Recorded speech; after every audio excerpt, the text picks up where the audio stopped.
Morning എല്ലാ പ്രിയപ്പെട്ട പ്രേക്ഷകർക്കും സ്വാഗതം. ഒരു പുതിയ രാവിലെയിലേക്ക്, ഒരു പുതിയ വാർത്താ ദിനത്തിലേക്ക്. അപ്പോൾ വളരെ പ്രതീക്ഷയോടുകൂടി ഇന്നത്തെ വാർത്താ ദിനം നമ്മൾ അങ്ങനെ ആരംഭിക്കുകയാണ്. ഒരുപാട് വാർത്തകൾ, എല്ലാ ദിവസവും പറയുന്നത് പോലെ തന്നെ ഒരുപാട് വാർത്തകൾ പ്രേക്ഷകരെ കാത്തിരിക്കുന്ന ഏറെ വാർത്താ പ്രാധാന്യമുള്ള ഒരു ദിവസം തന്നെയാണ്.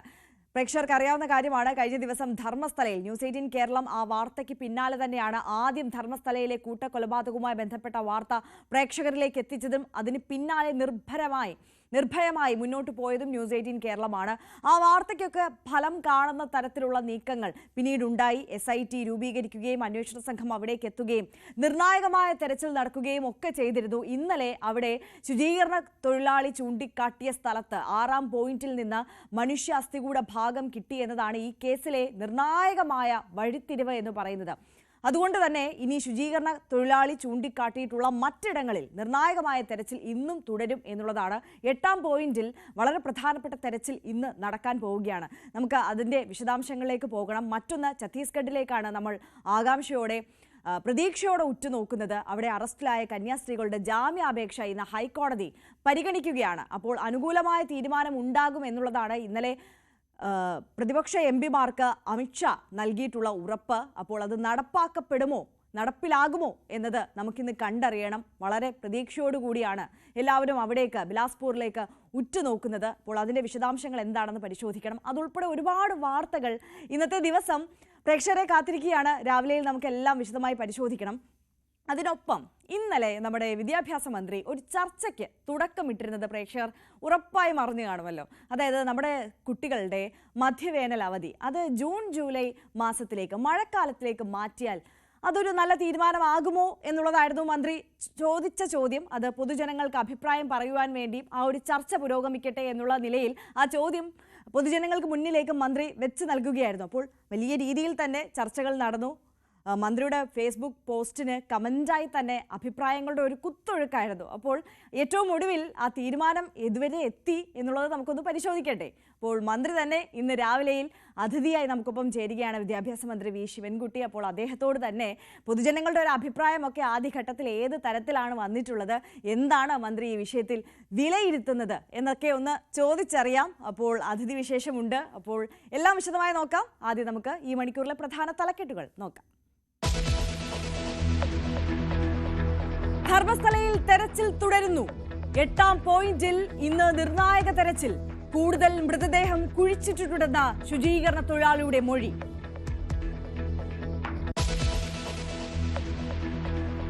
ലൈംഗിക പീഡന പരാതിയിൽ വേടന്റെ സുഹൃത്തുക്കളെയും ചോദ്യം ചെയ്യാൻ പോലീസ്. പരാതിക്കാരി മജിസ്ട്രേറ്റിന് മുന്നിൽ രഹസ്യമൊഴി നൽകും. മുൻകൂർ ജാമ്യം തേടാൻ വേടൻ.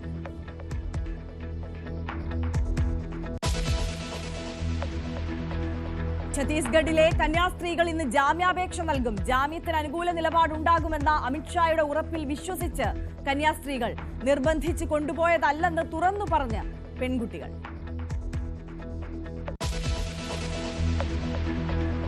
ഹമാസിനെതിരെ ട്രംപ് അമേരിക്ക സഹായമായി എത്തിക്കുന്ന ഭക്ഷണവും പണവും കൈക്കലാക്കുന്നുവെന്ന ആരോപണം. പട്ടിണിയിലായ ഗാസയ്ക്ക് $16 മില്യൺ അമേരിക്ക നൽകിയെന്നും അവകാശവാദം. ഇന്ത്യൻ ഉൽപ്പന്നങ്ങൾക്ക് അമേരിക്ക ചുമത്തിയ തീരുവ ഇന്നു മുതൽ പ്രാബല്യത്തിൽ.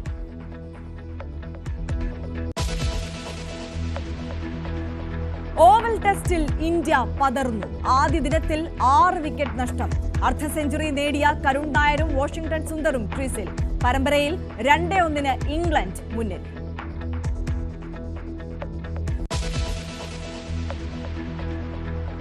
ധർമ്മസ്ഥലയിലേക്ക് തന്നെയാണ് നമ്മൾ വാർത്തകളിലേക്ക് വിശദമായി കടക്കുമ്പോൾ ആദ്യം പോകുന്നത്. തെളിവ് തേടി തെരച്ചിൽ തുടരുന്നു.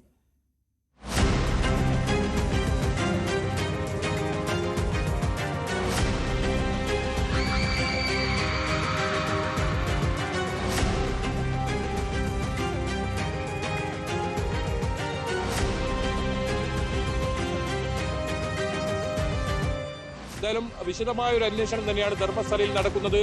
ഇത് സംബന്ധിച്ച് വളരെ ഗൗരവത്തോടുകൂടിയുള്ള അന്വേഷണം. അതോടൊപ്പം ചില എസ്റ്റേറ്റുകളിൽ ഇത്തരത്തിൽ മൃതദേഹം കുഴിച്ചിട്ടുണ്ടെന്ന ഈ ശുചീകരണ തൊഴിലാളി വെളിപ്പെടുത്തിയിട്ടുണ്ട്.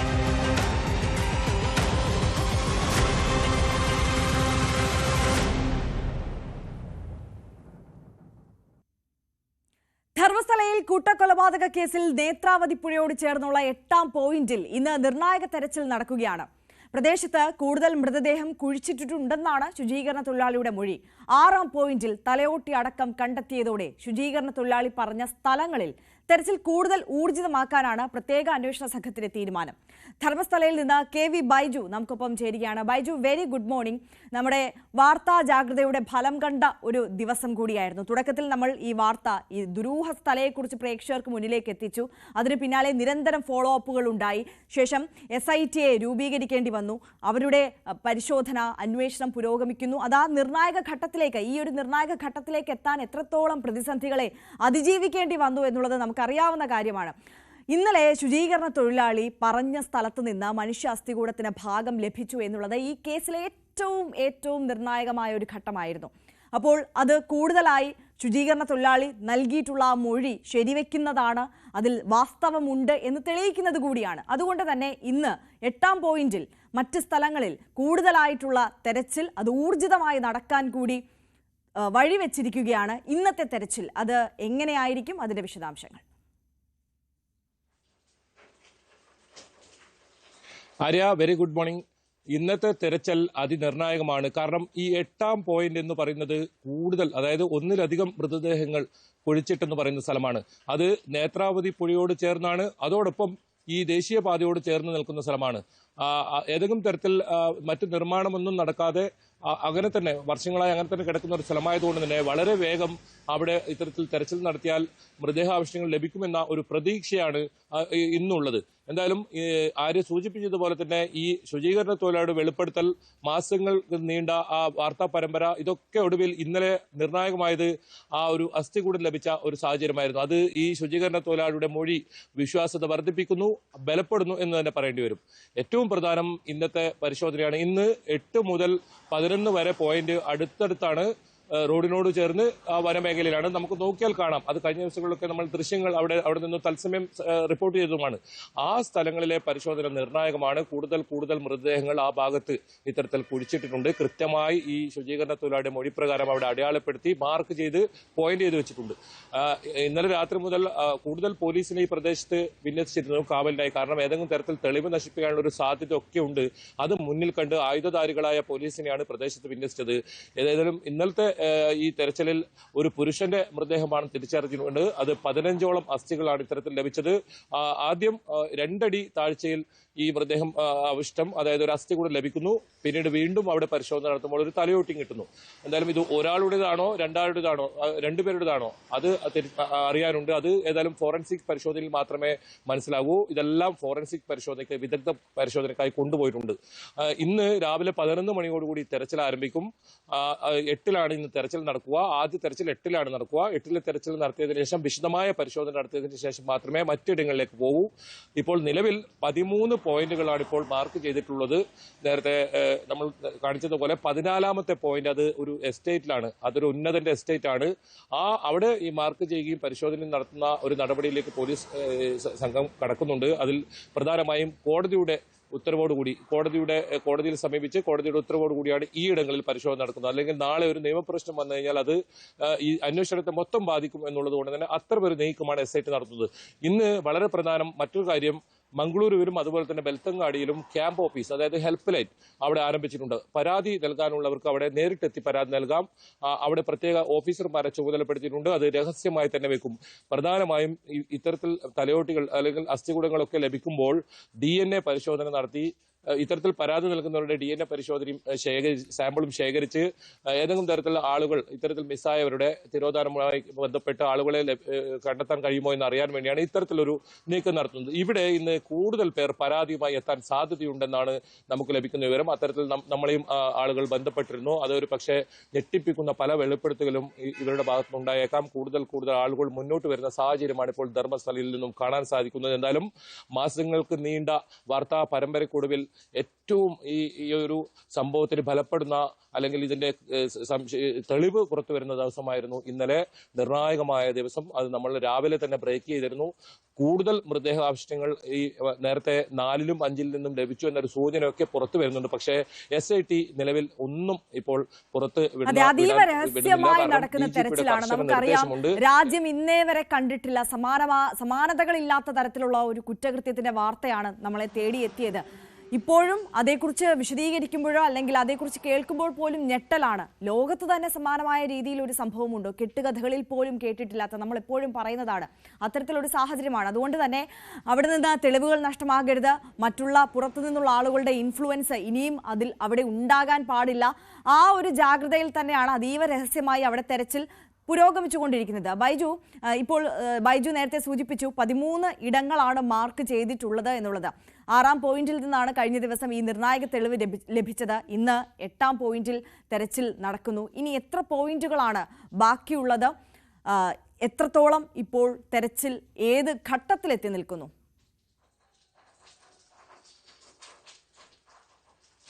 ആര്യ, 13 പോയിന്റാണ് ഇപ്പോൾ മാർക്ക് ചെയ്തിട്ടുള്ളത്. 100ഓളം മൃതദേഹങ്ങൾ ഇത്തരത്തിൽ കുഴിച്ചിട്ടെന്നാണ് ഇദ്ദേഹത്തിന്റെ വെളിപ്പെടുത്തൽ.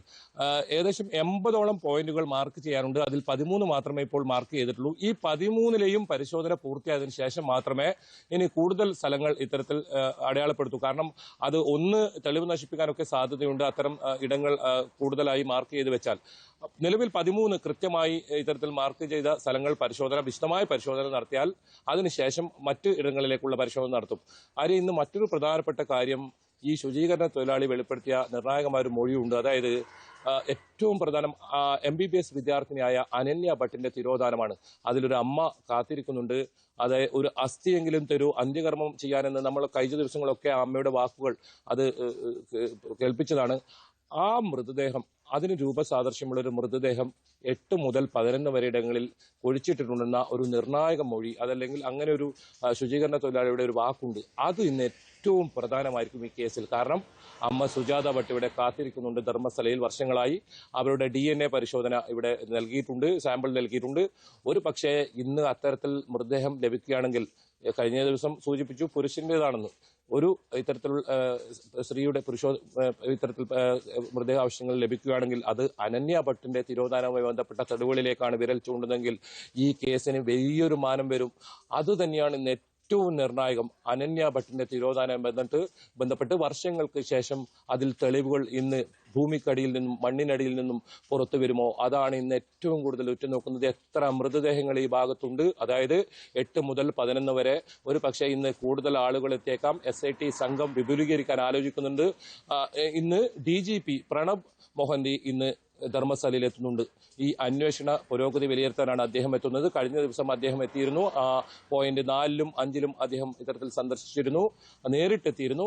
ഇന്ന് അദ്ദേഹം വരുന്നുണ്ട്. എന്താണ് ഇനി തുടർ നീക്കങ്ങൾ, അതൊക്കെ ഈ DGPയുമായുള്ള കൂടിയാലോചനയിൽ ഉണ്ടാകും. ഏതൊക്കെ രീതിയിൽ ഒരു പക്ഷേ ഈ സംഘത്തെ, SIT സംഘത്തെ വിപുലീകരിച്ചേക്കാം, കൂടുതൽ ആളുകളെ ഉൾപ്പെടുത്തിയേക്കാം. നിലവിൽ 8 പേരെ ഇപ്പോൾ ഇതിൽ പുതുതായി ഈ സംഘത്തിൽ ചേർത്തിട്ടുണ്ട്. അതായത് 20 പേരടങ്ങുന്ന സംഘമാണെങ്കിൽ ഇപ്പോൾ അത് 28 പേരടങ്ങുന്ന സംഘമായിരിക്കുന്നു. ഒരു പക്ഷേ ഒരേ സമയത്ത് തന്നെ 3ഉം 4ഉം ഇടങ്ങൾ കുഴിച്ച് പരിശോധിക്കാനുള്ള ഒരു തീരുമാനത്തിലേക്ക് എത്തിയേക്കാം. വളരെ വേഗത്തിൽ പരിശോധന നടത്തി ഇതിനെല്ലാം ഒരു ഉത്തരം കണ്ടെത്തുക എന്നുള്ളത് വളരെ വേഗം തെരച്ചിൽ പുരോഗമിക്കുകയാണ്. അതിനൊപ്പം നമുക്ക് അറിയേണ്ട മറ്റൊരു കാര്യം ബൈജു, അതായത് ഇന്നലെ ലഭിച്ച മനുഷ്യ അസ്ഥികൂട ഭാഗത്തിന് ഫോറൻസിക് പരിശോധനാ ഫലം അത് എപ്പോഴത്തേക്ക് വരുമെന്നുള്ളതാണ് നമുക്ക് ലഭ്യമാകുന്ന സൂചന.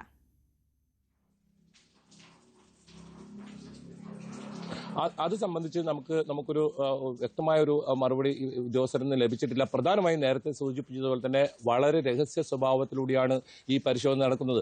ഇന്നലെ തന്നെ നമ്മുടെ ക്യാമറ കണ്ണുകളിൽ പതിഞ്ഞതുകൊണ്ടാണ് ഇത്തരത്തിൽ ഒരു മനുഷ്യന്റെ അസ്ഥി അവിടെ നിന്ന് ലഭിച്ചു എന്ന വിവരം പോലും പുറത്തു വരുന്നത്. അതിൽ ആ സമയം തന്നെ ഈ അഭിഭാഷകനായ മഞ്ജുനാഥ ഒരു പോസ്റ്റ് ഇടുന്നു, സത്യമേവ ജയതേ എന്ന്. അദ്ദേഹമാണ് ഈ സാക്ഷികൾക്ക് വേണ്ടിയും ഇവിടുത്തെ ഇരകൾക്ക് വേണ്ടിയും ഈ ശുചീകരണ തൊഴിലാളിക്ക് വേണ്ടിയും ഒക്കെ നിലകൊള്ളുന്ന ഒരാൾ. അങ്ങനെ ഒരു പോസ്റ്റ് കൂടി പുറത്തു വന്നതോടുകൂടിയാണ് അതിനൊരു സ്ഥിരീകരണം വരുന്നത്. അതല്ലാതെ SITയുടെ ഭാഗത്ത് നിന്ന് ഇപ്പോഴും ഏതെങ്കിലും തരത്തിൽ അന്വേഷണ പുരോഗതി സംബന്ധിച്ച് ഒരു വാർത്താക്കുറിപ്പോ വാർത്താ സമ്മേളനമോ നടന്നിട്ടില്ല. അവർ ഇപ്പോൾ ഒരു കാര്യവും പ്രതികരിക്കാനും തയ്യാറില്ല. കാരണം അവർക്ക് മുന്നിൽ ഒരുപാട് കടമ്പകളുണ്ട്. ഇതൊരു പ്രാഥമിക ഘട്ടത്തിലാണെന്നാണ് DGPയും വ്യക്തമാക്കിയത്.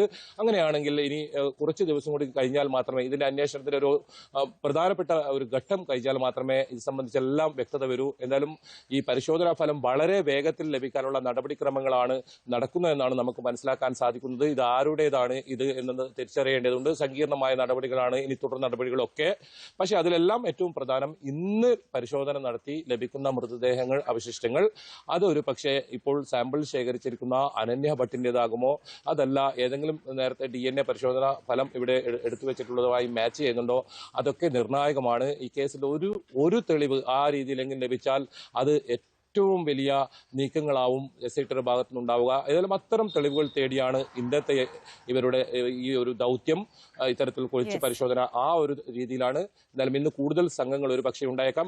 മാത്രമല്ല ഇന്ന് JCB ഉപയോഗിച്ച് പോലും ആ പരിശോധന നടത്താൻ കഴിയുന്ന ഒരിടത്താണ് ഈ 8 പോയിന്റ് എന്നുള്ളത് ഏറ്റവും പ്രധാനമാണ്. ആര്യ, തീർച്ചയായും KV ബൈജു ആണ് ധർമ്മസ്ഥലയിൽ നിന്ന് വിശദാംശങ്ങളുമായി നമുക്കൊപ്പം ചേർന്നത്. എന്തായാലും 6ാം പോയിന്റിൽ നിന്ന് തലയോട്ടി അടക്കം കഴിഞ്ഞ ദിവസം കണ്ടെത്തിയതോടെ ശുചീകരണ തൊഴിലാളി പറഞ്ഞ സ്ഥലങ്ങളിൽ കൂടുതൽ ഊർജിതമായി തെരച്ചിൽ തുടരുന്നു എന്നുള്ളതാണ്. ഇന്ന് നിർണായകമായ 8ാം പോയിന്റിലാണ് തെരച്ചിൽ നടക്കുന്നത്. നമുക്ക് വരും ബുള്ളറ്റിനുകളിലും മണിക്കൂറുകളിലെല്ലാം ധർമ്മസ്ഥലയിലെ വിശദാംശങ്ങളിലേക്ക് അപ്പോൾ എത്താം.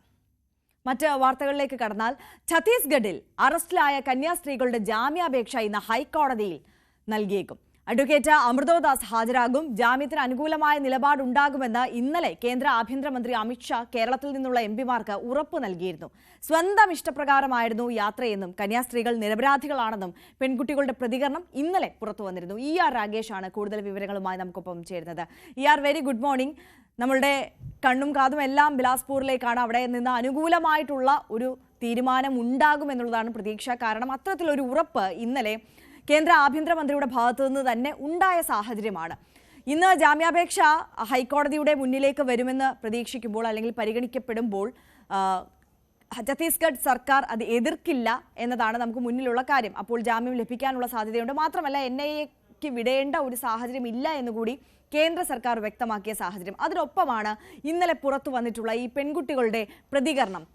തങ്ങളെ ആരും നിർബന്ധിച്ച് കൊണ്ടുപോയതല്ല, കന്യാസ്ത്രീകൾ നിരപരാധികളാണ് എന്ന തരത്തിൽ പെൺകുട്ടികൾ തന്നെ പ്രതികരിക്കുന്ന ഒരു സാഹചര്യം. അത് കന്യാസ്ത്രീകൾക്ക് അവരുടെ ജാമ്യാപേക്ഷയിൽ കൂടുതൽ അനുകൂലമാകില്ലേ, സഹായിക്കില്ലേ?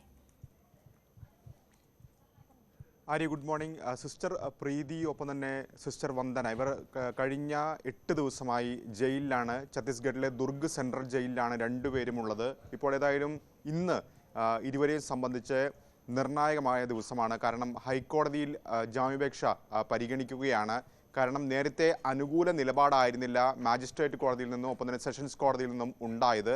അതിന് പ്രധാനപ്പെട്ട കാരണം BJP ഭരിക്കുന്ന ഛത്തീസ്ഗഡിൽ സംസ്ഥാന സർക്കാർ ഈ കേസിൽ കോടതിയിൽ സ്വീകരിച്ച നിലപാടാണ്. പ്രത്യേകിച്ച് NIAയുടെ അധികാര പരിധിയിൽ വരുന്ന വിഷയമാണ്. അതുകൊണ്ട് തന്നെ വിചാരണ കോടതിക്ക് ഈ വിഷയത്തിൽ ഇടപെടാനുള്ള അധികാരമില്ല തുടങ്ങിയ വാദങ്ങൾ നേരത്തെ തന്നെ ജാമ്യാപേക്ഷ പരിഗണിക്കുന്ന ഘട്ടത്തിലൊക്കെ തന്നെ സംസ്ഥാന സർക്കാർ വ്യക്തമാക്കിയിരുന്നു. ഇതേ തുടർന്നാണ് കോടതി വിഷയത്തിൽ അന്ന് ഇടപെടാതെ പോയതും പിന്നീട് ഇപ്പോൾ ഏതായാലും അപ്പീലുമായി ഹൈക്കോടതിയെ സമീപിക്കാനുള്ള തീരുമാനത്തിലേക്ക്, ജാമ്യത്തിനായി ഹൈക്കോടതിയെ സമീപിക്കാനുള്ള തീരുമാനത്തിലേക്ക് എത്തുകയും ചെയ്തത്. ഏതായാലും സഭാ നേതൃത്വം തന്നെയാണ് 2 സിസ്റ്റർമാർക്കും വേണ്ടി ഇപ്പോൾ ഹൈക്കോടതിയെ സമീപിക്കുന്നത്. ഏതായാലും ഹൈക്കോടതിയിൽ ഇന്ന് ഛത്തീസ്ഗഡ് സർക്കാർ എന്ത് നിലപാട് സ്വീകരിക്കും എന്നുള്ളത് നിർണായകമായ കാര്യമാണ്. അതിന് പ്രധാനപ്പെട്ട കാര്യം, ഈ വിഷയത്തിൽ 2 തരത്തിൽ ഇടപെടലുകളുണ്ട്, അല്ലെങ്കിൽ സമ്മർദ്ദം കേന്ദ്രത്തിന് മുകളിലുണ്ട്. ഒന്ന്, കഴിഞ്ഞ ദിവസങ്ങളിലൊക്കെ തന്നെ വലിയ തോതിലുള്ള പ്രതിഷേധം, പ്രത്യേകിച്ച് കേരളത്തിൽ നിന്നുള്ള പ്രതിപക്ഷ MP-മാരുടെ പ്രതിഷേധം പാർലമെന്റിൽ നടക്കുന്നുണ്ട്. അതിന് പിന്നാലെ ഇന്നലെ പ്രതിപക്ഷ MP-മാർ കേന്ദ്ര ആഭ്യന്തരമന്ത്രി അമിത്ഷായുമായി കൂടിക്കാഴ്ച നടത്തി. ആ കൂടിക്കാഴ്ചയിൽ അമിത്ഷാ നൽകിയിട്ടുള്ള ഉറപ്പ്, ജാമ്യം അപേക്ഷ പരിഗണിക്കുകയാണെങ്കിൽ ഏതായാലും കേന്ദ്ര സർക്കാർ, സംസ്ഥാന സർക്കാർ അതിനെ എതിർക്കില്ല എന്ന ഉറപ്പ് അമിത്ഷായുടെ ഭാഗത്തു നിന്ന് ഉണ്ടായിട്ടുണ്ട്. ഒപ്പം NIA ഈ കേസിൽ ഇടപെടില്ല എന്ന വിവരങ്ങൾ കൂടി, അല്ലെങ്കിൽ അത്തരം അറിയിപ്പ് കൂടി അമിത്ഷായുടെ ഭാഗത്ത് നിന്ന് നൽകിയിട്ടുണ്ട്. കാരണം NIAക്ക് കേസ് വിടേണ്ടത്, അത്തരമൊരു തീരുമാനം കൈക്കൊള്ളേണ്ടത് കേന്ദ്ര സർക്കാരാണ്, കേന്ദ്ര ആഭ്യന്തര മന്ത്രാലയമാണ്. മാത്രമല്ല സംസ്ഥാന സർക്കാർ ഇക്കാര്യത്തിൽ റിപ്പോർട്ട് കേന്ദ്രത്തിന് നൽകുകയും വേണം. ഇക്കാര്യത്തിൽ അത് ഉണ്ടായിട്ടില്ല.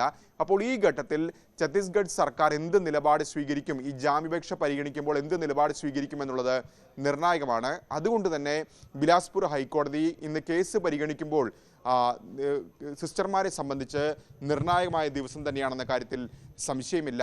ഏതായാലും മറ്റൊരു പ്രധാനപ്പെട്ട കാര്യം, BJP കേന്ദ്ര നേതൃത്വത്തിന് മുകളിൽ വലിയ സമ്മർദ്ദം ഈ വിഷയത്തിലുണ്ട്. പ്രത്യേകിച്ച് രാജീവ് ചന്ദ്രശേഖർ തന്നെ പ്രധാനമന്ത്രിയുമായും ഒപ്പം തന്നെ അമിത്ഷായുമായി ഇന്നലെ കൂടിക്കാഴ്ച നടത്തുകയും വിഷയം ശ്രദ്ധയിൽപ്പെടുത്തുകയൊക്കെ തന്നെ ചെയ്തിരുന്നു. കാരണം കേരളത്തിൽ മറ്റൊരു രാഷ്ട്രീയമാണ് BJP പായിട്ടുന്നത്. പ്രത്യേകിച്ച് ക്രൈസ്തവ സഭകളുമായി അടുക്കാനുള്ള തീരുമാനം അത് സംസ്ഥാന നേതൃത്വം മാത്രമല്ല ദേശീയ നേതൃത്വം തന്നെ കഴിഞ്ഞ കാലങ്ങളായി നടപ്പാക്കിക്കൊണ്ടിരിക്കുന്ന അല്ലെങ്കിൽ അത്തരമൊരു നീക്കമൊക്കെ തന്നെ കഴിഞ്ഞ വർഷങ്ങളിലൊക്കെ തന്നെ നടക്കുന്നതാണ്. അതിന് തിരിച്ചടിയാകുന്ന തരത്തിലാണ് ഇപ്പോൾ ഉണ്ടായിരിക്കുന്ന അറസ്റ്റ്. അപ്പോൾ സ്വാഭാവികമായും ഒരു ഇടപെടൽ കേന്ദ്രത്തിൻ്റെ ഭാഗത്ത് നിന്ന് വേണമെന്ന ആവശ്യം കേരളത്തിലെ BJPയിൽ നിന്ന് ശക്തമാകുന്നുണ്ട്.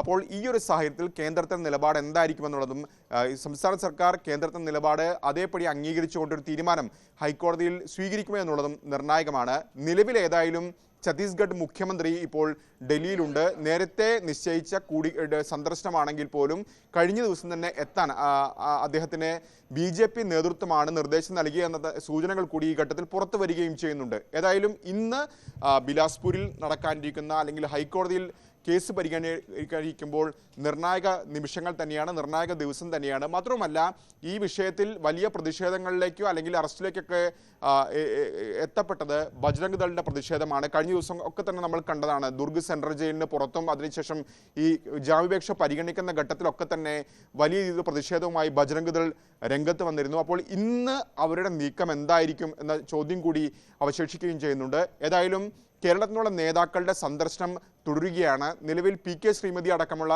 ഇടത് നേതാക്കൾ ഛത്തീസ്ഗഡിൽ എത്തിയിട്ടുണ്ട്. ഒപ്പം ഹൈബീഡിന്റെ നേതൃത്വത്തിലുള്ള UDF MP-മാരുടെ സംഘം ഇന്ന് അവിടെ എത്തുന്നുണ്ട്. ഇത് കൂടാതെ ഷോൺ ജോർജ് BJP നേതാവ് ഷോൺ ജോർജും ഇന്ന് റായ്പൂരിൽ എത്തുമെന്നാണ് ഇപ്പോൾ BJP നേതാക്കൾ അറിയിച്ചിരിക്കുന്നത്. കാരണം നേരത്തെ അനൂപ് ആന്റണിയാണ് അവിടെ പോവുകയും മുഖ്യമന്ത്രിയുമായും ആഭ്യന്തരമന്ത്രിയുമായൊക്കെ തന്നെ സംസാരിച്ചത്. അതിനുശേഷമാണ് ജാമ്യാപേക്ഷ പരിഗണിച്ചപ്പോൾ സംസ്ഥാന സർക്കാർ എതിർക്കുന്ന നിലപാടൊക്കെ തന്നെ കൈക്കൊണ്ടത്. അത് സംസ്ഥാന BJPയെ സംബന്ധിച്ച് വലിയ തിരിച്ചടിയായിരുന്നു. ഇന്നലെ ഏതായാലും രാജീവ് ചന്ദ്രശേഖറിനൊപ്പം സഭാ നേതൃത്വവുമായി കൂടിക്കാഴ്ച നടത്തിയിരുന്ന ഷോൺ ജോർജ് ആയിരുന്നു. ഇന്നിപ്പോൾ ഏതായാലും ഷോൺ ജോർജ് കൂടി റായ്പൂരിലേക്ക് എത്തും എന്നാണ് ഇപ്പോൾ BJP നേതാക്കൾ അറിയിച്ചിരിക്കുന്നത്.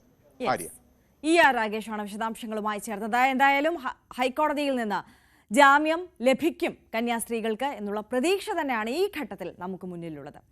ബലാത്സംഗ കേസിൽ റാപ്പർ വേടൻ മുൻകൂർ ജാമ്യം തേടി ഹൈക്കോടതിയെ സമീപിച്ചേക്കും. വേടനെ അറസ്റ്റ് ചെയ്യുന്ന നടപടികളിലേക്ക് അന്വേഷണ സംഘം കടക്കുന്നതിനിടെയാണ് നടപടി.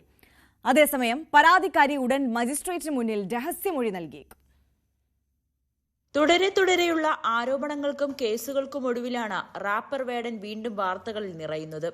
യുവ ഡോക്ടർ കൂടിയായ യുവതിയുടെ പരാതിയിൽ വേടന്റെ അറസ്റ്റിലേക്ക് അന്വേഷണ സംഘം കടക്കുന്നതിനിടെയാണ് മുൻകൂർ ജാമ്യം തേടി ഹൈക്കോടതിയെ സമീപിക്കാൻ പ്രതി തീരുമാനിച്ചിരിക്കുന്നത്. പീഡനം നടന്നു എന്ന് യുവതി പറയുന്ന 2021 മുതൽ 23 വരെയുള്ള കാലഘട്ടങ്ങളിലായതിനാൽ കൃത്യമായിട്ടുള്ള തെളിവുകൾ പോലീസിന് ശേഖരിക്കണം. പ്രതിയുടെ ചില സുഹൃത്തുക്കൾക്ക് പീഡന വിവരം അറിയാമെന്ന പരാതിക്കാരിയുടെ മൊഴിയും നിർണായകമാണ്. അങ്ങനെയെങ്കിൽ അവരെയും വിശദമായി ചോദ്യം ചെയ്യും. വേടൻ ഒഴിവാക്കിയ ശേഷം മാനസിക സമ്മർദ്ദത്തിന് ചികിത്സ തേടിയെന്ന യുവതിയുടെ മൊഴിയിലും അന്വേഷണമുണ്ടാകും. വേടനുമായുള്ള സാമ്പത്തിക ഇടപാടുകളുടെ രേഖകൾ യുവതി പോലീസിന് കൈമാറിയിട്ടുണ്ട്. ചില വാട്സപ്പ് ചാറ്റുകളും അന്വേഷണ സംഘത്തിന് ലഭിച്ചിട്ടുണ്ടെന്നാണ് വിവരം. പരാതിക്കാരി ഉടൻ മജിസ്ട്രേറ്റിന് മുന്നിൽ രഹസ്യമൊഴി നൽകിയേക്കും. അതിനിടെ പോലീസ് സംരക്ഷണം തേടി യുവതി ഹൈക്കോടതിയെ സമീപിച്ചു. ഇൻസ്റ്റഗ്രാമിലൂടെ പരിചയപ്പെട്ട വേടൻ യുവതിയുടെ കോഴിക്കോട്ടെ ഫ്ളാറ്റിലെത്തി ലൈംഗികമായി പീഡിപ്പിച്ചു എന്നാണ് പരാതി. തുടർന്ന് വിവാഹം കഴിക്കാമെന്ന് ഉറപ്പ് നൽകിയതായും പറയുന്നു. ന്യൂസ് 18 കൊച്ചി. അപ്പോൾ നമ്മളൊരു ചെറിയ ഇടവേള എടുക്കുകയാണ്. ഇടവേളയ്ക്ക് ശേഷം വേഗം വാർത്തകളിലേക്ക് മടങ്ങിയെത്താം.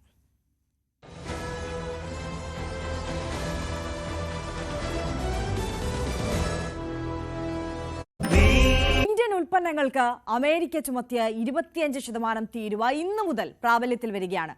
5 തവണ ചർച്ചകൾ നടന്നിരുന്നുവെങ്കിലും ധാരണയിലെത്തിയില്ല. കാനഡയ്ക്ക് മേലുള്ള തീരുവ 35% ഉയർത്തി റഷ്യയ്ക്ക് മേൽ വരും ദിവസങ്ങളിൽ കൂടുതൽ ഉപരോധങ്ങൾ ഏർപ്പെടുത്തുമെന്നും ഡൊണാൾഡ് ട്രംപ് അറിയിച്ചു. വിവരങ്ങളുമായി അജയ് സുധാ ബിജുവാണ് നമുക്കൊപ്പം ചേരുന്നത്. Ajay, very good morning.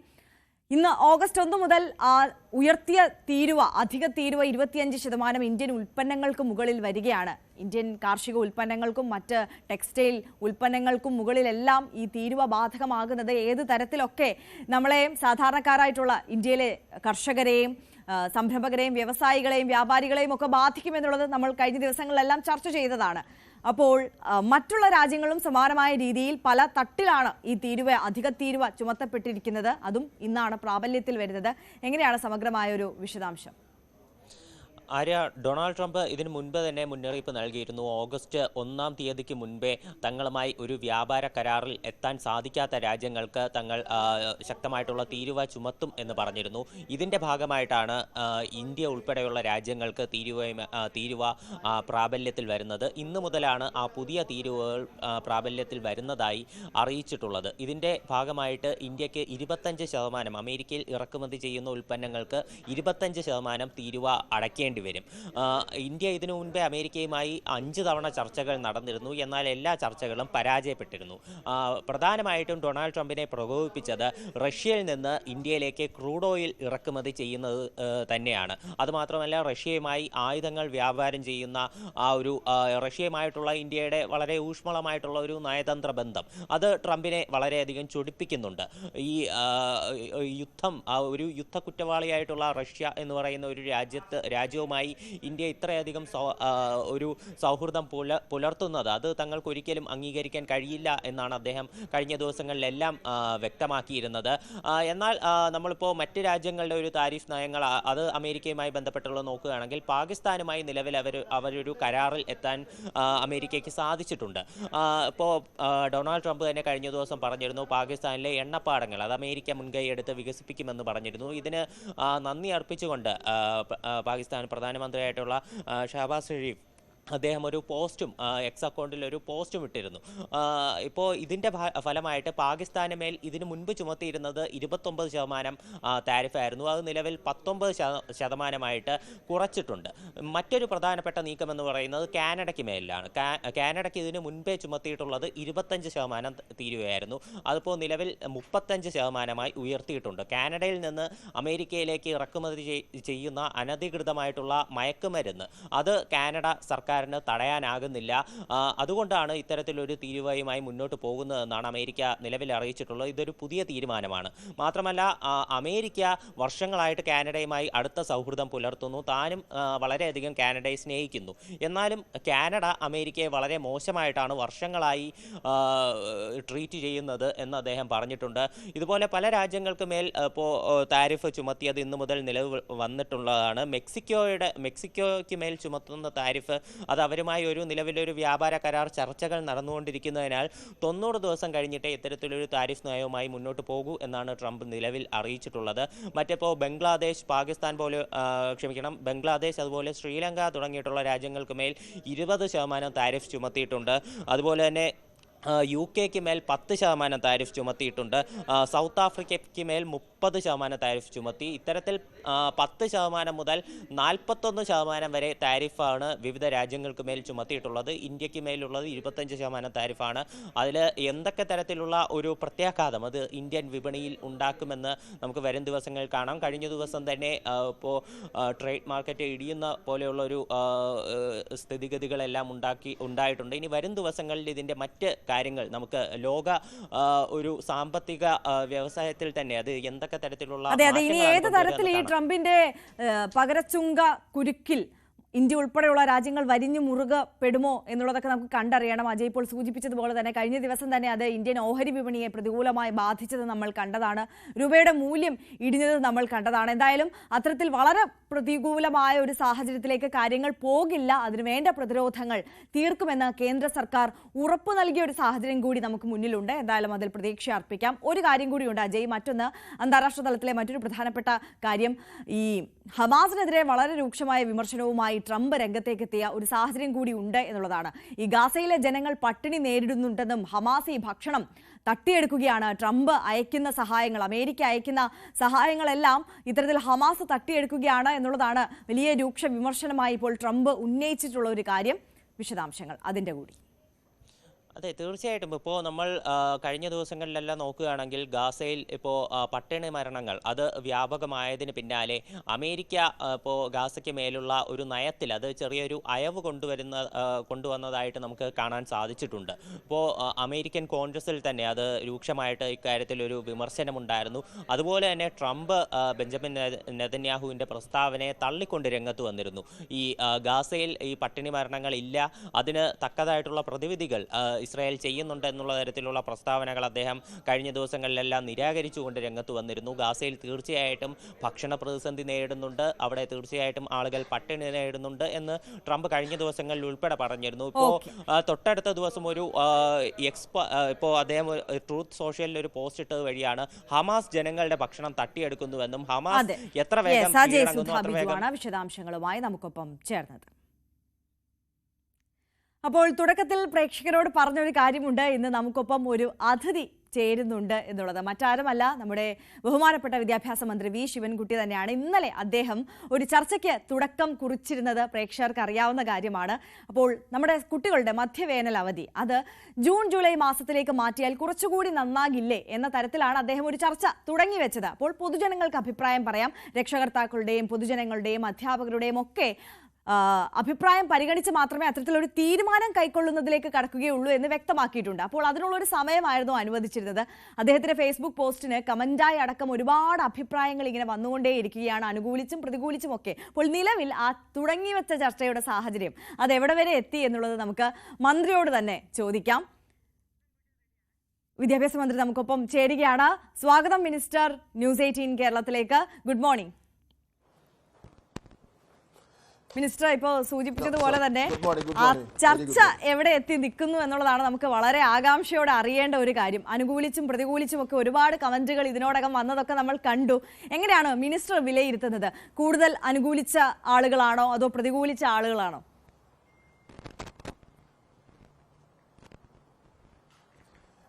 അല്ല, ഇതിലിപ്പോൾ ഒരു വോട്ടെടുപ്പിലൂടെ തീരുമാനിക്കേണ്ട കാര്യമല്ല. ഞാനിതൊരു ഔദ്യോഗിക കാര്യമായിട്ടല്ല പ്രഖ്യാപിച്ചിട്ടുള്ളത്. ഞാൻ എൻ്റെ ഫേസ്ബുക്കിൽ തന്നെ സൂചിപ്പിച്ചിട്ടുണ്ട്, വ്യക്തിപരമായ അഭിപ്രായമാണ്. കാരണം കഴിഞ്ഞ 4 വർഷക്കാലത്തെ ഒരു അനുഭവത്തിൻ്റെ അടിസ്ഥാനത്തിലും മുൻകാലങ്ങളിൽ ഉണ്ടായിട്ടുള്ള അനുഭവങ്ങളുടെ അടിസ്ഥാനത്തിലുമാണ് ഇങ്ങനെ ഒരു പ്രതികരണം നടത്തുന്നതിന് വേണ്ടി തയ്യാറായത്. ഇത് 47 ലക്ഷത്തോളം വരുന്ന കുടുംബങ്ങളെ ബാധിക്കുന്ന പ്രശ്നമാണ്. അപ്പം അതുകൊണ്ട് നമുക്ക് എല്ലാ മേഖലയിലും നിഷ്പക്ഷമായുള്ള ഒരു ചർച്ച ഇക്കാര്യത്തിൽ ആവശ്യമാണ്. ആ ചർച്ചയുടെ ഫലമായി നമുക്ക് വരേണ്ട റിസൾട്ട് എന്ന് പറയുന്നത് 1% മുന്നിൽ നിൽക്കുന്ന അഭിപ്രായം. ആ അഭിപ്രായം കുട്ടികൾക്ക് ഗുണമാവണം. ഏത് തീരുമാനം എടുത്താലും കുട്ടികൾക്ക് അത് ഗുണമാകണം എന്നുള്ള നിലയിലുള്ള നിലപാട് സ്വീകരിക്കേണ്ടതായിട്ടുണ്ട്. ഇത് നമ്മുടെ ഐക്യകേരള രൂപീകരണത്തിന് ശേഷം ഒരു പ്രാവശ്യം മറ്റോ ഇങ്ങനെ ഒരു പരീക്ഷണം നടത്തി നോക്കി എന്ന് ഞാൻ മനസ്സിലാക്കുന്നു. ഇതിൽ ഒരു നിർബന്ധവുമില്ല. അല്ലെങ്കിൽ ഒരു തീരുമാനം എടുത്ത ശേഷമുള്ള ചർച്ച, പ്രതിഷേധം, ബഹിഷ്കരണം, അതിൻ്റെ ഒന്നും ഒരു കാര്യമില്ല.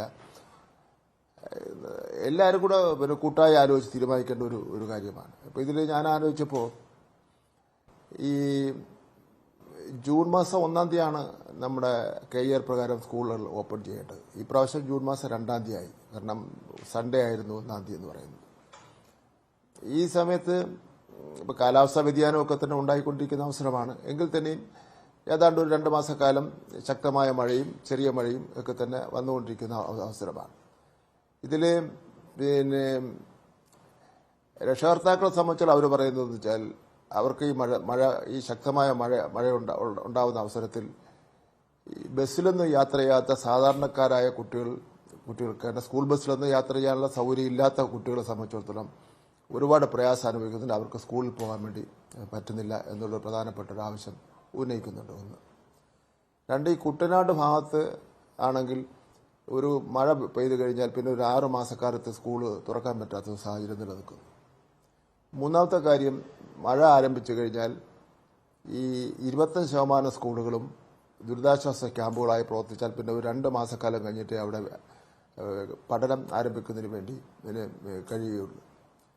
4-ാമത്തെ കാര്യം എന്ന് പറഞ്ഞാൽ തീരദേശത്ത് ശക്തമായ മഴ വന്നു കഴിഞ്ഞാൽ അവിടെ പട്ടിണിയും അതുപോലെ തന്നെ അവർക്ക് അവരുടെ തൊഴിലിനെ ബാധിക്കുന്ന രൂപത്തിലുള്ള പ്രശ്നങ്ങളും കടലിൽ മത്സ്യബന്ധനത്തിന് പോകാൻ കഴിയാത്ത സാഹചര്യങ്ങളും അതെല്ലാം കുട്ടികളെയും ബാധിക്കുന്നു. കുട്ടികൾക്കും സ്കൂളിൽ വരാൻ പറ്റാത്ത ഒരു സാഹചര്യം നിലനിൽക്കുന്നു.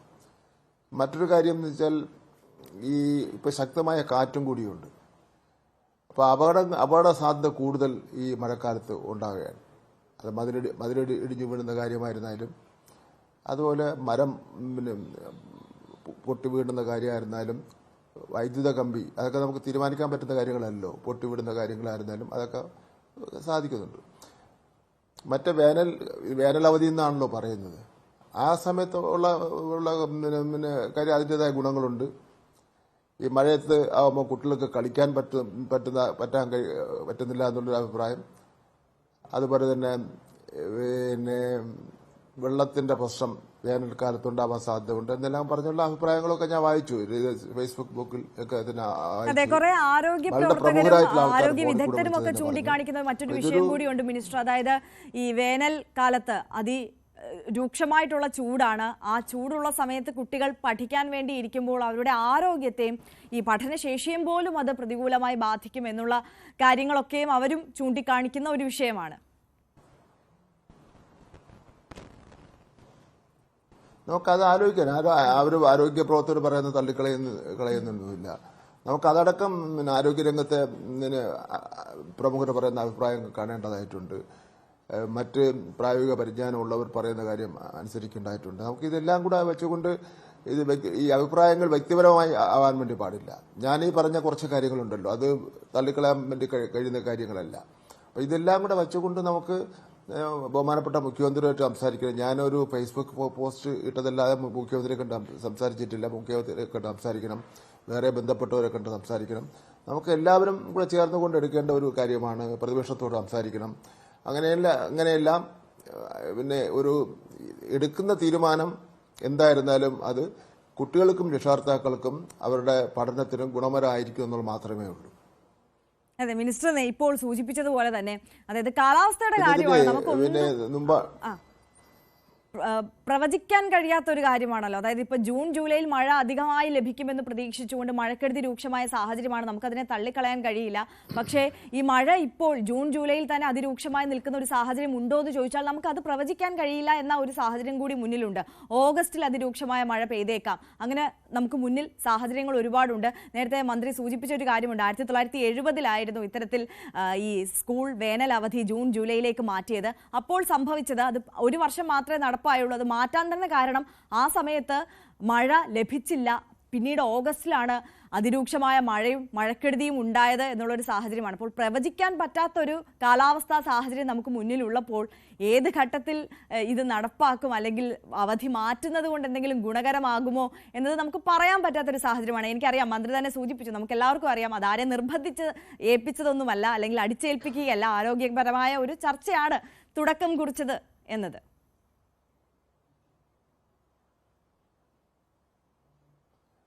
ഇതിലിപ്പോൾ നമ്മുടെ നിയമപരമായി നോക്കിക്കഴിഞ്ഞാൽ KER ചാപ്റ്റർ 7 ഇത് വിശദമായി പറയുന്നുണ്ട്. സ്കൂൾ അടപ്പും തുറപ്പും അറ്റൻഡൻസും അത്തരം കാര്യങ്ങൾ. അതുപോലെ Venkataramana fund versus state of Kerala എന്ന് പറഞ്ഞൊരു കോടതി കേസുണ്ട്. അപ്പം ഇത് കോടതിയിലും പോലും ഈ അഭിപ്രായം കോടതിയിൽ പോലും ഈ കാര്യത്തെ സംബന്ധിച്ചിടത്തോളം അഭിപ്രായം തേടിയിട്ടുള്ളതാണ്. അപ്പം നമുക്കൊരു കാര്യം ചെയ്യാം, ഇത് ഒരു ആരോഗ്യകരമായ ചർച്ചയായി മാറട്ടെ. നമുക്ക് എല്ലാവർക്കും കൂട്ടി ആലോചിച്ചുകൊണ്ട് തീരുമാനിക്കാം. എന്ത് തീരുമാനം എടുത്തു കഴിഞ്ഞാലും നമുക്കത് കുട്ടികൾക്ക് ഗുണമായിരിക്കണം. അപ്പോൾ ഇതിലിപ്പം കടുത്ത ചൂട് നമുക്ക് മാറ്റുന്നതിന് വേണ്ടി നമ്മൾ വിചാരിച്ചാൽ ഇന്നത്തെ സാഹചര്യത്തിൽ നമുക്ക് കഴിയില്ല. ഈ മഴ സീസൺ മാറ്റുന്നതിന് വേണ്ടിയും നമുക്ക് കഴിയില്ല. ഇത് രണ്ടും വെച്ചുകൊണ്ട് മഴയും യാഥാർത്ഥ്യമാണ്, കടുത്ത ചൂടും യാഥാർത്ഥ്യമാണ്. ഇതിൽ കുട്ടികൾക്ക് ഗുണം, രക്ഷകർത്താക്കൾക്ക് പ്രയോജനം, ഇതിൽ ഏതാണെന്ന് നമ്മൾ വിലയിരുത്തിക്കൊണ്ട് ആ കാര്യം തീരുമാനിക്കുന്നത് തെറ്റില്ല. അത് ഒരു ചർച്ചയിലൂടെ മാത്രം ഏകപക്ഷീയമായി മന്ത്രിയോ അല്ലെങ്കിൽ ഏതെങ്കിലും ഒരു വ്യക്തിയോ തീരുമാനിക്കേണ്ട കാര്യമില്ല. ഇത് ഞാൻ ഫേസ്ബുക്ക് പോസ്റ്റിന് ശേഷം ബഹുമാനപ്പെട്ട മുഖ്യമന്ത്രിയെ കണ്ടില്ല. മുഖ്യമന്ത്രിയെ കണ്ട് കാര്യങ്ങൾ ചർച്ച ചെയ്ത് അദ്ദേഹത്തിന്റെ അഭിപ്രായം കൂടെ ചോദിച്ചതിന് ശേഷം മറ്റ് മുന്നോട്ടുള്ള കാര്യങ്ങളെ സംബന്ധിച്ചിടത്തോളം ആലോചിക്കുന്നതിനെ സംബന്ധിച്ചിടത്തോളമാണ് എൻ്റെ മുന്നിലുള്ളത്. ഈ വിദ്യാഭ്യാസ മന്ത്രി എന്നുള്ള നിലയിൽ താങ്കൾക്ക് തോന്നിയിട്ടുണ്ടോ ഇപ്പോൾ കുട്ടികളുടെ ആരോഗ്യം അല്ലെങ്കിൽ അവരുടെ മാനസിക ഉല്ലാസം ഒക്കെ മുൻനിർത്തിയായിരിക്കും പല വിഷയങ്ങളും മുന്നോട്ട് വെക്കുന്നത്. അത്തരത്തിൽ എന്ത് തീരുമാനമെടുത്താലും അതിൽ രാഷ്ട്രീയമായിട്ടുള്ള ഒരു എതിർപ്പ് മനഃപൂർവ്വമായി ആവശ്യമില്ലെങ്കിൽ പോലും ഉടലെടുക്കുന്നുണ്ട്, അല്ലെങ്കിൽ മറ്റ് മതപരമായിട്ടുള്ള സമ്മർദ്ദങ്ങൾ ഉണ്ടാകുന്നുണ്ട്. അങ്ങനെ അനാവശ്യമായിട്ടുള്ള കാര്യങ്ങളിലേക്ക് ഇത്തരത്തിലുള്ള ചർച്ചകൾ, ആരോഗ്യപരമായി മുന്നോട്ട് വെക്കുന്ന ചർച്ചകൾ വലിച്ചിഴക്കപ്പെടുന്നുണ്ടെന്ന് താങ്കൾക്ക് തോന്നുന്നുണ്ടോ?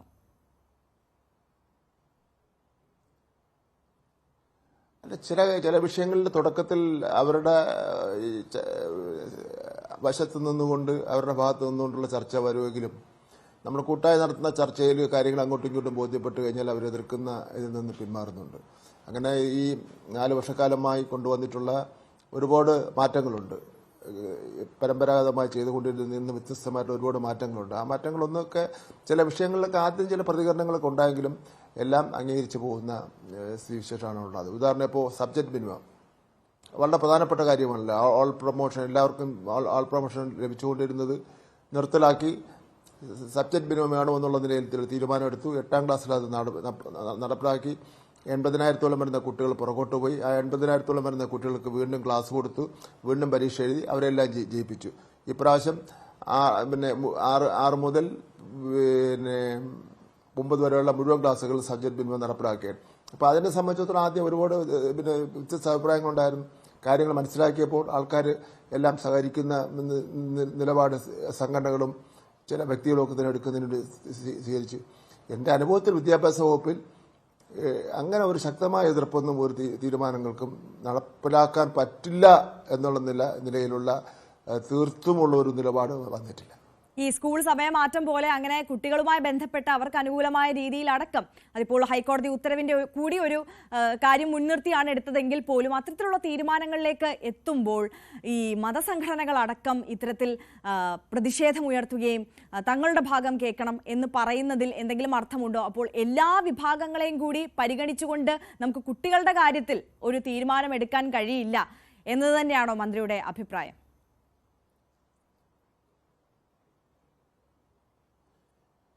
മതസംഘടനകളും അതുമായി ബന്ധപ്പെട്ടുള്ള മറ്റ് സംഘടനകളും നമ്മുടെ പൊതുവിദ്യാഭ്യാസ രംഗത്ത് ഉള്ള ദൈനംദിന കാര്യങ്ങളിൽ ഇടപെടാതിരിക്കുന്നതായിരിക്കും നല്ലത്. അത് ഏത് ഗവൺമെൻറ് ആയിരുന്നാലും ഗവൺമെൻറ്റിനൊരു നയം ഉണ്ടാവുമല്ലോ വിദ്യാഭ്യാസത്തെ സംബന്ധിച്ചിടത്തോളം. ഇപ്പോൾ കേന്ദ്ര ഗവൺമെൻറ്റിന് വിദ്യാഭ്യാസത്തെ സംബന്ധിച്ചിടത്തോളം ഒരു നയമുണ്ട്. ആ നയം കേരളത്തിലെ ഇടതുപക്ഷ ജനാധിപത്യ മുന്നണി ഗവൺമെൻറ് അംഗീകരിക്കുന്നില്ല. അപ്പോൾ അങ്ങനെ ഓരോ ഗവൺമെൻറ്റിനും ഓരോ നയം ഉണ്ടാവും. അപ്പോൾ ആ നയത്തിൽ നിന്നുകൊണ്ടായിരിക്കും മുന്നോട്ട് പോകുന്നത്. അപ്പം മതസംഘടനകൾ അതിൽ ഇടപെട്ട് കഴിഞ്ഞാൽ ഓരോ മതസംഘടനകൾക്കും ഓരോ നയവും ഓരോ ആവശ്യങ്ങളും വരും. അത് നമുക്ക് ഗുണകരമായിരിക്കില്ല. നമ്മൾ പരിശോധിച്ച് നോക്കിയാൽ എല്ലാ മതത്തിൽപ്പെട്ട കുട്ടികൾക്കും ഒരേ രൂപത്തിൽ ഉള്ള സമീപനമാണ് ഗവൺമെൻറ് സ്വീകരിച്ചുകൊണ്ടിരിക്കുന്നത്. ഏതെങ്കിലും ഒരു വിഭാഗത്തിന് പ്രത്യേക സൗജന്യം കിട്ടുന്നു എന്നുള്ള നിലയിലുള്ള ഒരു തോന്നലുണ്ടായാൽ തന്നെ നമ്മൾ മതസൗഹാർദ്ദവും സാഹോദര്യവും പരസ്പര സ്നേഹവും അത്തരം ആശയങ്ങളൊക്കെ തന്നെ അത് ദുർബലപ്പെടുമെന്നുള്ള കാര്യത്തിൽ തർക്കമില്ല. അപ്പോൾ അതുകൊണ്ട് മതസംഘടനകൾ അവരുടെ ആവശ്യങ്ങളും മതപരമായ അവരുടെ ആചാരങ്ങളൊക്കെ തന്നെ നിലനിർത്തിക്കോട്ടെ, അതിനൊന്നും ഒരു പ്രശ്നവുമില്ല. അതൊന്നും വിദ്യാഭ്യാസ വകുപ്പിനെ ബാധിക്കുന്ന പ്രശ്നമല്ല. വിദ്യാഭ്യാസ വകുപ്പ് പ്രഖ്യാപിക്കുന്ന കുട്ടികളുടെ പഠനവുമായി ബന്ധപ്പെട്ട പ്രശ്നങ്ങൾ അത് മതപരമായ ചടങ്ങുകൾക്ക് വേണ്ടി മാറ്റിവെക്കണമെന്ന് പറഞ്ഞാൽ ആ കാര്യം അംഗീകരിക്കാൻ വളരെ പ്രയാസമുണ്ട്. മിനിസ്റ്റർ, ഒരു കാര്യം കൂടി, അതായത് നമുക്കറിയാം നമ്മുടെ പൊതുവിദ്യാഭ്യാസ മേഖലയൊക്കെ ഒരുപാട് മുന്നോട്ട് പോയിട്ടുണ്ട്. ക്ലാസ് റൂമുകളുടെ കാര്യത്തിലായിക്കോട്ടെ, പഠന നിലവാരത്തിന്റെ കാര്യത്തിലായിക്കോട്ടെ, കുട്ടികളെ പഠിപ്പിക്കുന്ന രീതിയിലായിക്കോട്ടെ, സ്മാർട്ട് ക്ലാസ് റൂം അടക്കം വന്നിട്ടുണ്ട്. മികച്ച കെട്ടിടങ്ങൾ ഒരുപാട് സ്കൂളുകൾക്ക് ഇതിനോടകം ലഭിച്ചിട്ടുണ്ട്. പക്ഷെ അപ്പോഴും പല സ്കൂളുകൾക്കും ഇത്തരത്തിൽ വലിയ ശോച്യാവസ്ഥ നേരിടുന്ന ഒരു സാഹചര്യം കൂടിയുണ്ട്.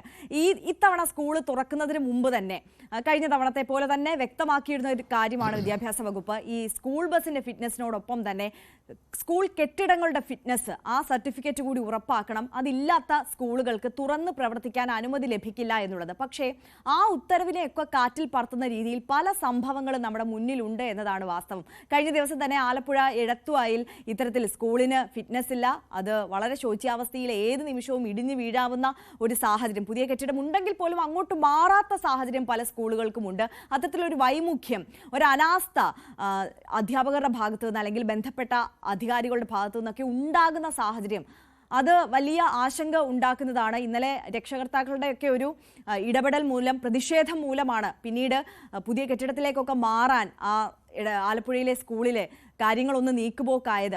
എവിടെയാണ് ഈ പാളിച്ചകൾ സംഭവിക്കുന്നത് എന്നാണ് മന്ത്രിക്ക് തോന്നുന്നത്?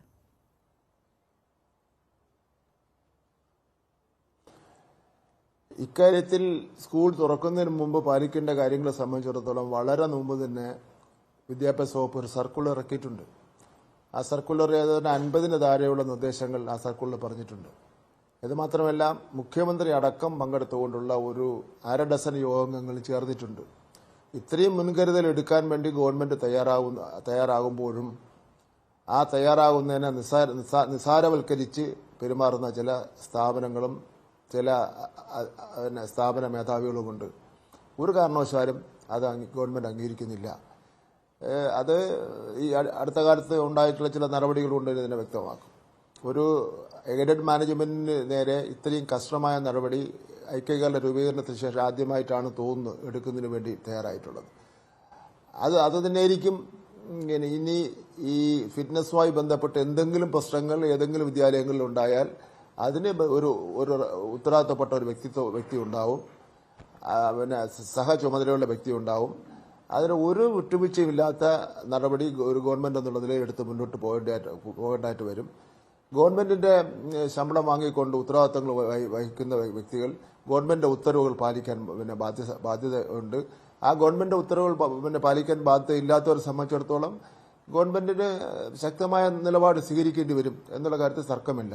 ഈ പ്രത്യേകിച്ച് കുട്ടികളുടെ സുരക്ഷയായിട്ട് ബന്ധപ്പെട്ടുള്ള കാര്യത്തിൽ എന്തെങ്കിലും സംഭവം ഇനി ഉണ്ടായാൽ അതിനൊരു ടൈം തന്നെ കൊടുത്തിട്ടുണ്ട്. വീണ്ടും ആവർത്തിച്ച് മിനിസ്റ്റർ, ഒരു കാര്യം കൂടി, അതായത് എന്തെങ്കിലും ഒരു വിഷയം ഉണ്ടായതിനു ശേഷം, അപകടം ഉണ്ടാകുന്നതിന് ശേഷം ഒരു നടപടി സ്വീകരിക്കുന്നതിനപ്പുറം അതിന് മുന്നോടിയായി എല്ലാ സ്കൂളുകളിലും സംസ്ഥാനത്തെ ഇത്തരത്തെ ഒരു ഫിറ്റ്നസ് പരിശോധന, സുരക്ഷാ പരിശോധന അടിയന്തരമായി നടത്തുമോ? നടന്നുകൊണ്ടിരിക്കുകയാണ്. ഇന്ന് അതിന്റെ ഒരു അവസാന റിപ്പോർട്ട് കിട്ടുമെന്നാണ് ഞാൻ പ്രതീക്ഷിക്കുന്നത്. ഓക്കെ, വളരെ നന്ദി മിനിസ്റ്റർ, ഈ ഘട്ടത്തിൽ ഞങ്ങളോടൊപ്പം ചേർന്നതിന്. വലിയൊരു തുടർന്നോളൂ.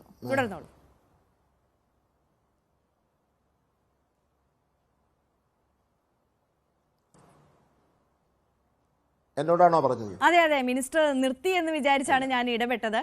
മന്ത്രിക്ക് തുടരാം. അല്ലല്ല, ഇല്ല, കുഴപ്പമില്ല. ഞാൻ പറഞ്ഞ് അവസാനിപ്പിച്ചല്ലോ. അതായത് ഇനി വേറെന്തെങ്കിലും ഉണ്ടെങ്കിൽ ചോദിച്ചോളൂ. Okay minister, okay. ഉത്തരത്തിന് ബാക്കിയുണ്ട് എന്ന് പ്രതീക്ഷിച്ചാണ് വീണ്ടും ചോദിച്ചത്. ഒരുപാട് നന്ദി മിനിസ്റ്റർ, ഞങ്ങൾക്കൊപ്പം ചേർന്നത് രാവിലെ. Thank you so much. ഇപ്പോൾ വിദ്യാഭ്യാസ മന്ത്രി വി ശിവൻകുട്ടിയാണ് നമുക്കൊപ്പം ചേർന്നത്. അദ്ദേഹം വീണ്ടും വ്യക്തമാക്കുന്ന കാര്യമാണ്, ആർക്കും ഒരു കാർക്കശ്യവുമില്ല, നിർബന്ധിതമായി ഒരു തീരുമാനവും അടിച്ചേൽപ്പിക്കുകയല്ല. ഈ വേനലവധിയുടെ അടക്കം കാര്യത്തിൽ ആരോഗ്യപരമായിട്ടുള്ള ഒരു ചർച്ചയാണ് മുന്നോട്ട് വെച്ചിട്ടുള്ളത്. അത് പൊതുജനങ്ങൾക്ക്, അധ്യാപകർക്ക്, രക്ഷിതാക്കൾക്ക് ഒക്കെ അഭിപ്രായം പറയാം. അത് വ്യക്തിപരമായ ഒരു പോസ്റ്റ് മാത്രമാണ്. അതിനപ്പുറം കൂടുതൽ അനുകൂലിച്ചാണ് തീരുമാനം അല്ലെങ്കിൽ അഭിപ്രായം എല്ലാവരും അറിയിക്കുന്നത് എന്നുണ്ടെങ്കിൽ അത്തരത്തിലൊരു അഭിപ്രായമുണ്ട്. വേനലവധി നമുക്ക് മാറ്റാം, ജൂൺ ജൂലൈ മാസത്തിലേക്ക് മാറ്റാം എന്നുള്ളൊരു അഭിപ്രായം കൂടുതലായി ഉയർന്നു വരികയാണെന്നുണ്ടെങ്കിൽ മുഖ്യമന്ത്രിയോട് അടക്കം സംസാരിച്ച് സർക്കാർ തലത്തിൽ അതിനൊരു ഉത്തരവ് ഇറക്കാം, ആ ഒരു തീരുമാനത്തിലേക്ക് കടക്കാം എന്നുള്ളതാണ്. അതിനപ്പുറം ഇപ്പോൾ നിർബന്ധിതമായ ഒരു തീരുമാനത്തിലേക്കും കടക്കുന്നില്ല എന്നതാണ് മന്ത്രി നമ്മളോട് വ്യക്തമാക്കിയത്. അതടക്കം ഒരുപാട് കാര്യങ്ങൾ വിദ്യാഭ്യാസ മേഖലയുമായി ബന്ധപ്പെട്ട് അദ്ദേഹം സംസാരിക്കുകയുണ്ടായി. നമുക്ക് മറ്റു വാർത്തകളിലേക്ക് മടങ്ങിയെത്താം ഒരു ചെറിയ ഇടവേളയ്ക്ക് ശേഷം. മറ്റ് പ്രധാനപ്പെട്ട വാർത്തകളിലേക്ക് കൂടി കടന്നാൽ, TP വധക്കേസ് പ്രതി കൊടിസുനിയുടെ പരോൾ റദ്ദാക്കി. ജാമ്യവ്യവസ്ഥ ലംഘിച്ചതിനെ തുടർന്നാണ് നടപടി. വയനാട് മീനങ്ങാടി പോലീസ് സ്റ്റേഷനിൽ റിപ്പോർട്ട് ചെയ്യണമെന്ന വ്യവസ്ഥ ലംഘിച്ചതിനാണ് പരോൾ റദ്ദ് ചെയ്തത്. സുനി അയൽ സംസ്ഥാനത്തേക്ക് പോയെന്ന് സ്പെഷ്യൽ ബ്രാഞ്ച് റിപ്പോർട്ട്. ജൂലൈ 21-നാണ് കൊടിസുനിക്ക് അടിയന്തര പരോൾ അനുവദിച്ചത്. ജാമ്യം റദ്ദാക്കിയതിനെ തുടർന്ന് സുനിയെ തിരികെ കണ്ണൂർ സെൻട്രൽ ജയിലിലേക്ക് എത്തിച്ചു. ഇനി നമ്മൾ നമ്മുടെ ഫേവറേറ്റ് സെഗ്മെന്റായ സ്പെഷ്യൽ ഡേ സെഗ്മെന്റിലേക്കാണ് രാവിലെയിൽ കടക്കാൻ പോകുന്നത്. ആരൊക്കെയാണ് സ്പെഷ്യൽ ഡേ ആഘോഷിക്കാൻ നമുക്കൊപ്പം ചേരുന്നത് എന്ന് നോക്കാം. മണ്ണാർക്കാട്ടെ പ്രാദേശിക പത്രപ്രവർത്തകൻ സൈദലവിയുടെ ജന്മദിനമാണ് ഇന്ന്. ആശംസകൾ നേരുന്നത് ഭാര്യ ഫാത്തിമത്ത്, മക്കളായ ഫാത്തിമ, അൽ സഹ്റ, ഫാത്തിമ, അൽ മെഹ്റ എന്നിവരാണ്. അപ്പോൾ സൈദലവിക്ക് എല്ലാവിധ ആശംസകളും ന്യൂസ് 18 കുടുംബത്തിന്റെ ഭാഗത്തു നിന്നും അറിയിക്കുകയാണ്. Very happy birthday.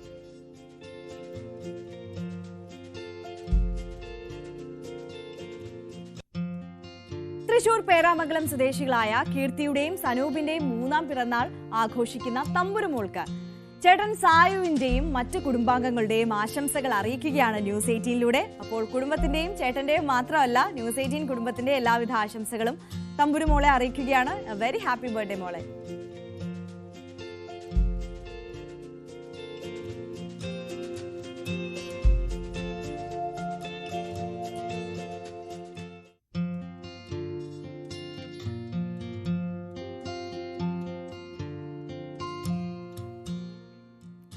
പത്തൊൻപതാം വിവാഹ വാർഷികം ആഘോഷിക്കുന്ന നെയ്യാറ്റിങ്കര പൂവാർ സ്വദേശികളായ ഷബീറിനും ഭാര്യ റംജുവിനും വെള്ളറടയിലെ ഒരു കൂട്ടം സുഹൃത്തുക്കൾ വിവാഹ വാർഷിക ആശംസകൾ നേരുകയാണ്. അപ്പോൾ സുഹൃത്തുക്കൾക്കൊപ്പം ന്യൂസ് 18 കുടുംബത്തിന്റെ കൂടി ആശംസകൾ അറിയിക്കുകയാണ് ഇരുവരെയും. അപ്പോൾ ഇന്നത്തെ വിവാഹ വാർഷിക ദിനം വളരെ ഗംഭീരമായി ആഘോഷിക്കുക. ഇനിയും ഇതേപോലെ തന്നെ അതിഗംഭീരമായി മുന്നോട്ട് പോകാൻ, ജീവിക്കാൻ സാധിക്കട്ടെ എന്ന് ആശംസിക്കുകയാണ് ന്യൂസ് 18 കുടുംബത്തിന്റെ എല്ലാവിധ ആശംസകളും രണ്ടുപേർക്കും.